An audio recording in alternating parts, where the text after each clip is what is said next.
Hi, it's Mike with the Portage County Safety Council. I'm here with my partner in crime, Nick Koya from the Ohio BWC. Welcome back to the podcast, Nick. Hey, Mike, I am excited to be here today. We have a great presenter to work with and talk with today about a topic that does not get enough attention, leading and lagging indicators and things that our audience could start to implement maybe in their workplace to change how we look at safety. So I'm really excited about this topic, and I'm glad that you were able to find Justin on LinkedIn and make these connections for us. So with that, I'd like to welcome today's host, Justin with Optimal Safety. Hey, welcome to the show, sir. Hey, thank you guys so much for having me. I'm excited to be back and look forward to round two. So Justin, can you tell our audience a little bit about yourself, who you are, what you do, so we have some background? Yeah, sure. My name is Justin Deflumeri. I'm the owner of Optimal Safety. It's a small-time consulting firm in the Boston, New Hampshire area. And full-time, I'm the Director of Safety and Training and Development for Brady Enterprises. And we we're a food manufacturing company that does powdered food and spices. All right. So you see a little bit of everything then, not only being, with a full-time company, but then you're consulting on the side. So you get to experience a little bit of everything out there. And yeah, that's great. And it also kind of pertains to what we're talking about today, because I see a lot of companies going leading indicators first, and a lot of companies are still in that lagging indicator stage, and we'll get to that. Yeah, I think that's my biggest concern, for companies I consult with here in the state of Ohio, is that everybody measures lagging indicators because it's the low-hanging fruit. It's easy to grab a hold of. It doesn't take much thought process. We look at our OSHA logs and we say, well, here's how we're doing. But that data is so old and outdated that I think it's a risk for our customers and for Ohio employers and employers across the U.S. Yeah, I agree, Nick. And, I always say a good safety and health program uses leading indicators to drive that change. And, lagging indicators are good to use only if you're using them at the end of the year to measure effectiveness of the program on where it was in the past. So I know it's easy for us to use, these catchphrases like leading and lagging indicators. And I see Mike over there, his eyes are glazing over a little bit. So how do you define leading and lagging indicators in the safety universe for us? Great question. So, my leading indicators are going to be, what am I doing that's going to help me prevent that next near miss or that next accident? So that is training. So training is a great leading indicator. And a lot of people think, when they hear training, oh, it's boring. Oh man, I don't want to go. They get the eye rolls like Mike was just doing, right? And what happens is, you have to make training fun. You want to engage your audience. You want to make sure that they want to go to training. And what they learn, right? If you make it fun, they'll be more willing to learn and bring that back out to the production floor, which is where we stop those lagging indicators, right? Our people are our front line. They're our defense. Also, near miss program. This is my biggest, when I ever talk about leading and lagging indicators on how you are going to prevent that next accident, right? A near miss program. Well, what is that? It's a little fancy card or a piece of paper or whatever, your company wants to implement. And it empowers, that's the big word, empowers the employee who is on that front line, right, to go around and write up hazards, bring it to management, and also give them a box that says suggested fix. Because again, when you empower your employees and it's their words on how to fix it, right? One, you're taking the work off yourself, but two, you're empowering that employee, and that's what drives that culture and drives that change, going from a lagging indicator culture to a leading indicator culture. Some other, another big one besides the near miss program is obviously your committees, right? Ergonomics committees, safety committees, right? Your safety captains, those are leading indicators. Lagging oh, sorry. No, good. No, this is great stuff. I also look at leading indicators. I'm a big behavior-based safety person, but not the full program, because people can't afford it. They can't do it. It's hard to put together. But the observations, putting in together an observation program to measure as a leading indicator has been pretty successful for me with companies too. Finding a specific area over every quarter and focusing in on measuring the success of those coaching moments. Yeah, that's great. What else? What do you measure in your lagging indicators then, though? Other than just the OSHA stuff, are there other pieces that you're measuring that you found been successful for your companies? That's a great question. And, I put something on LinkedIn recently about that famous green sign that I'm sure we've all seen or had in our workforce that says, this company has been X amount of days without, a lost time injury. And I hate that. I hate those signs. I think, again, it deters an employee from coming forward. But what does that sign really mean, right? If we get to the nitty gritty, are we good or are we lucky? Right, that hey, we just haven't had an accident yet, right? We're doing great, but some companies can go a year without an accident or a combustible dust explosion or a significant fatality, right? For 2 years, and then boom, they have one or two, and that's it. That's a major lagging indicator. So some of the things that I look for are property damages, right? Success rate in training. What does that mean? That means like if we're looking at the injury numbers, because again, lagging indicators are useful. They're helpful to measure the effectiveness of the program, seeing if we took what we said in our training and our statements of safety is number one, and if we really brought that out to the floor. But if, say, we have 6 forklift injuries and everyone's trained on forklift, well, that's a lagging indicator. We need to go back into our training program and see, where did we miss as management? Did we not spend enough time on the hands-on piece? Did we not spend enough time on driving it home in the classroom? So I always look at training as a leading indicator and a lagging indicator, depending on what the numbers say.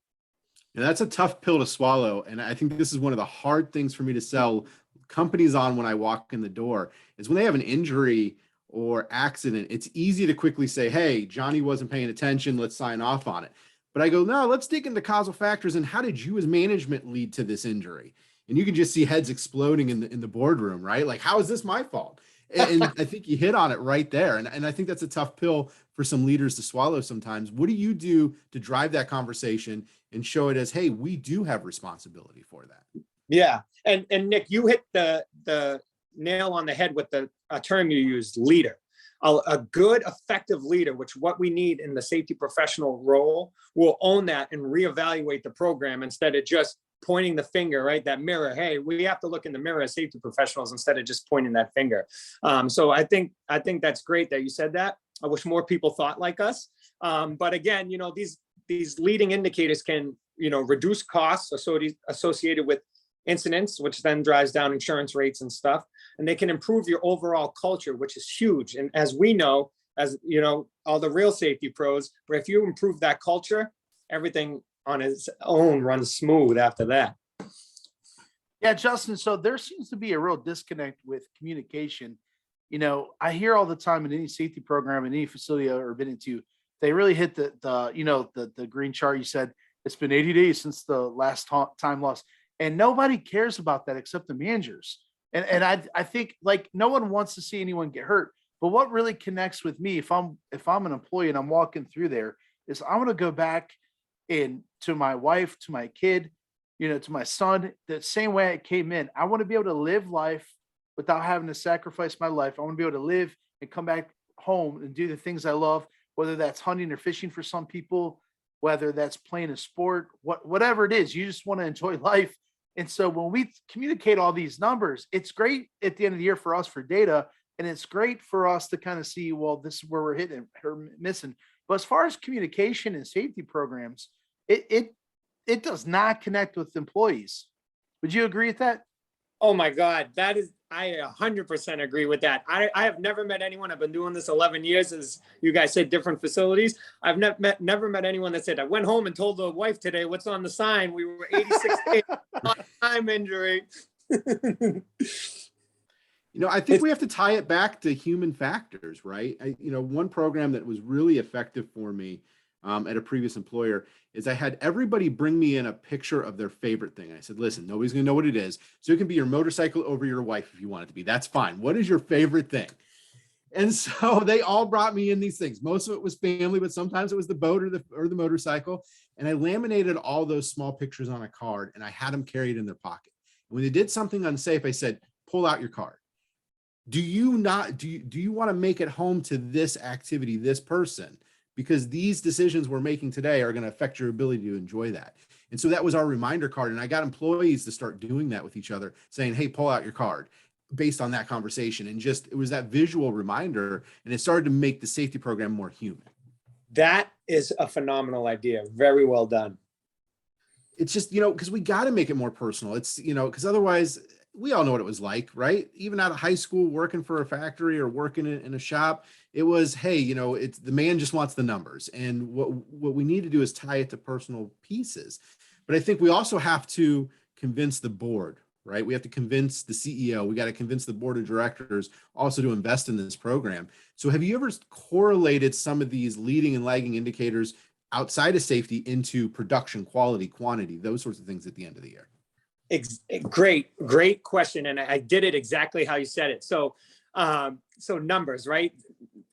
I find, this is me personal, my personal experience, when you get higher up in the food chain and you're presenting, it all comes down to numbers. So I always use the golf analogy, right? I always go in there and say, hey, I'm not a golfer, by the way, but, I always say, hey, we're doing great, right? At Brady, we've had the best year that we've had last year and this year, and we're at zeros across the board.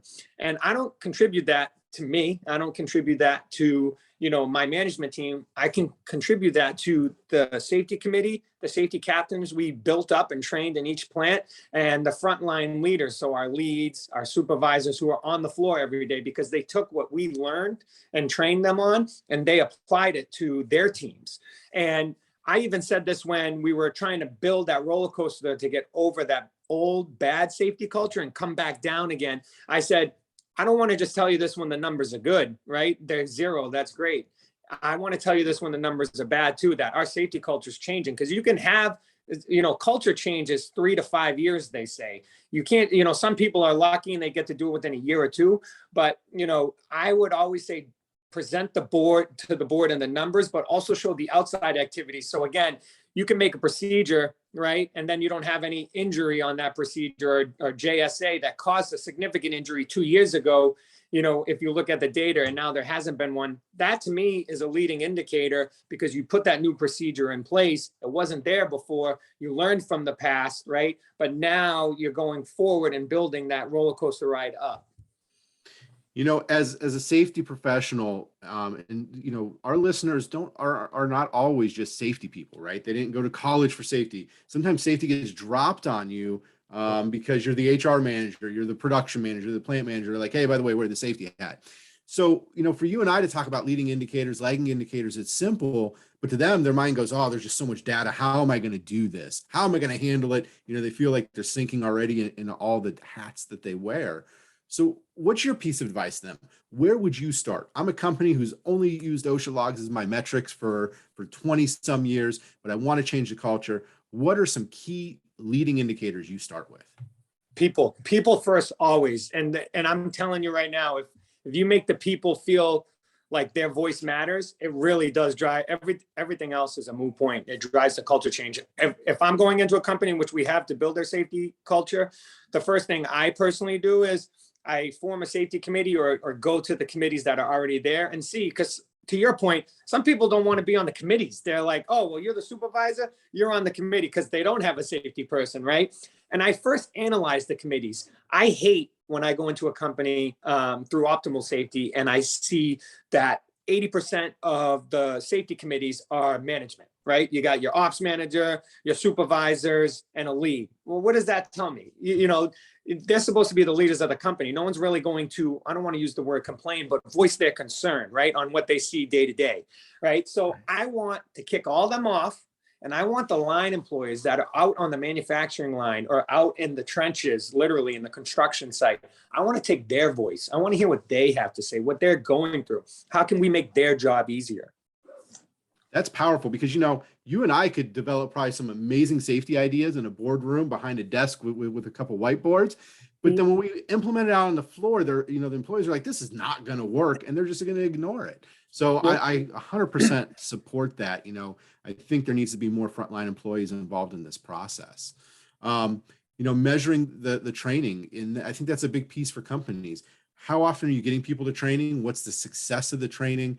I like safety check-ins. So when I deliver a training message on Monday, next week when I'm walking the plant floor, I'm not out to get people in trouble, but I'm about to ask, hey, tell me what this pictogram means on this bottle, right? We just had HAZCOM training. Tell me what it means in your own words. And if you don't know, it's a coaching moment. But I think those are some good leading indicators that we could start measuring with our customers. Yeah, definitely. So also another piece for me when it comes to culture is how do you sell this culture change to leadership? Because if I'm in a company who hasn't had any injuries in 5 years, why am I going to invest in this? Now, you and I know it's just luck because we walk around the facility and find 100 hazards in the first 5 minutes, right? So you talk about being a home inspector, you walk through your home and you're like, hey, I found all these hazards faster than the home inspector. We know that it's just luck, but how are you selling that, both at your full-time job and in the consulting world? How are you selling this investment?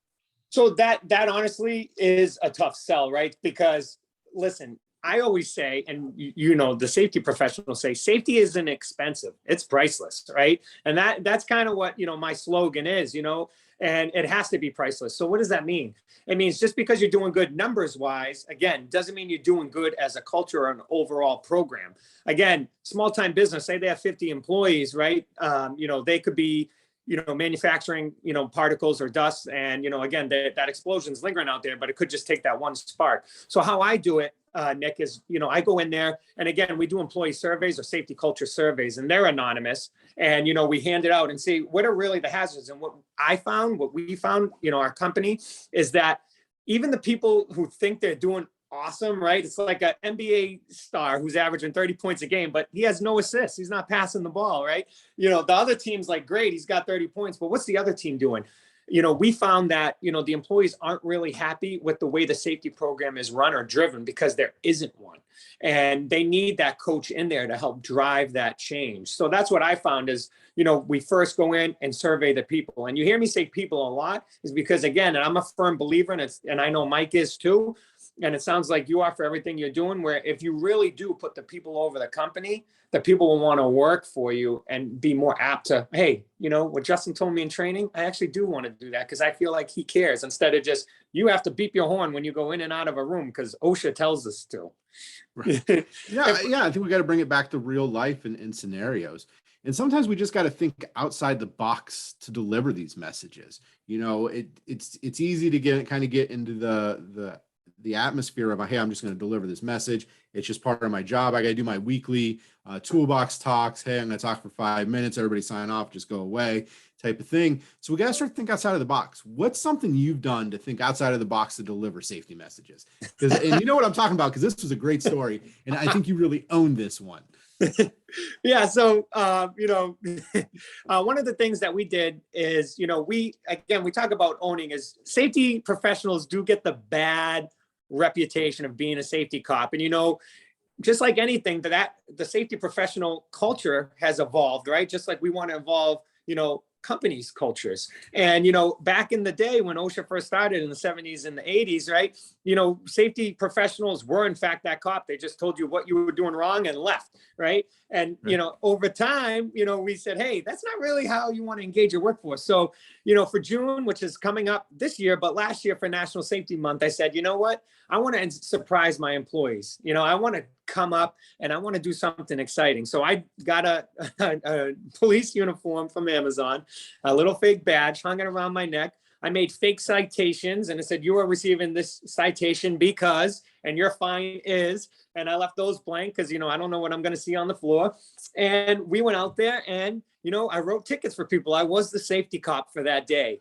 And, you know, we saw people not wearing, you know, both hearing protections, no safety shoes, you know, things of that nature. And, you know, we even got a little funny and, you know, said, hey, you're walking too fast. But the whole point was, you know, engagement into the workforce. And it was a lot of fun. And the employees had a lot of fun things to say about me, which I won't repeat. How did they respond to that? Were they like, kind of like F you, or were they kind of in there like having fun with it? Or they're like, all right, you got me, but then they laugh, or was it just they all get mad and you know, see like videos like we see on cops? Oh, so we had, and you know, this is what makes Brady so great is we have employees from all different types of cultures. And, you know, we had some people FaceTiming their employees, their family, back home and like, hey, you know, I got the police, they cited me. And, I had one guy in fake cuffs right behind him. And, you know, his mom answered, she was like, oh my God. So I have a friend, that's right there. I have a friend with a pass. So he was driving a golf cart once and he wrecked it. He ditched the golf cart and the cop came and he took off running. He's like, I don't know what happened. I just triggered and took off. I've been clean for years, but when the cop came, I took off running. Did you have any runners? No, we had no runners, thankfully. Chase him down with the Cushman. Come back here. But it was a lot of fun. And, I think they got the point when they got the citation for whatever they were doing wrong, right? That was even fun to get it because, it was the safety cop instead of me just going up and say, go put on your shoes, or here's a verbal, right? So, we didn't count any of those as written warnings or anything, nor should we have, right? It was just a fun way to do reminders, like Nick was saying, check-ins. Hey, I have 3 sites that I go to consistently, and hey, this is what we're looking at. Another thing that I do want to talk real quick. This was one of the best things we ever did. Was we did forklift inspection American Idol, and what that was is we had 2 safety committee members and myself, right, and we dressed up. And we had 3 chairs, and we had 1 through 10 as the numbers. And we had employees who drive the forklift come over, and for their daily inspection, they had to do it in front of us judges, right? We had 2 line employees, and we held up the number, and the winner got a $50 gift card. And that was phenomenal. That is awesome. And what you're doing there for our audience listening in is that we know scientifically that we can give negative reprimands all we want, and we'll get instantaneous corrective action. However, that falls off after a day, 5 days, right? But if we do these positive, fun things, it slowly changes the behavior, but the long-term effect of that is exponentially longer. And it's amazing to see, safety taking it and making it fun, not being the safety cop, changing really the mindset and the culture of the company and saying, hey, we can do these things. We can give positive reinforcement. And, heaven forbid we have a little bit of fun at work, right? Because I think that's one thing I talk about in a lot of my presentations is, listen, if you want to hire employees, you want to retain employees, you got to make work fun. I'm not saying we need pizza parties every day, but little things like this, people remember that. They laugh about it, and it makes going to work more exciting. And I think that helps us in the safety world. Yeah. Well, and I think another part of that too that we never, we just kind of take for granted, never think about is, while you're having fun doing that, yes, you're promoting safety, but you're also team building. You're also establishing relationship. Then they're like, okay, he's got an important message, but it makes it fun. There's part of that because I notice, coming from the social service field, what I notice is when there's too much negativity or too much negative reinforcement, people begin to isolate themselves and shy away from it. They try to avoid you. So there can't be that engagement. So even if you would try to at some point, it's almost like over disciplining your kids where they just kind of shut down that fight, flight, or freeze mechanism. So people do that as adults as well. So when you're constantly, the other side of the safety cop, or even just the policies and procedures, that's all you do all the time. Our policies, our procedure. You do that crap. They just shut out and realize that this is just nonsense. It's this black, white, us versus them kind of thing going on. But when you engage and have fun together, you're literally establishing that relationship, even though you're promoting safety. So well done, Justin. We appreciate all that. So if anyone's interested in reaching out to you, Justin, for optimal safety, how do they get a hold of you? You can do my LinkedIn at Justin Deflumeri, or my cell phone number, I don't mind giving it out, is 603-717-2646. That's awesome. Well, Justin, I want to thank you for being on here with us today with Portage County Safety Council and doing this podcast, getting your message out. I can tell just in our conversation that your companies will be successful with their safety programs because of the work you do. High energy, exciting. It's great stuff. It was great meeting you today. Mike, thank you for putting this together. And to all of our listeners, be safe out there and have a great day. Yeah, thank you guys.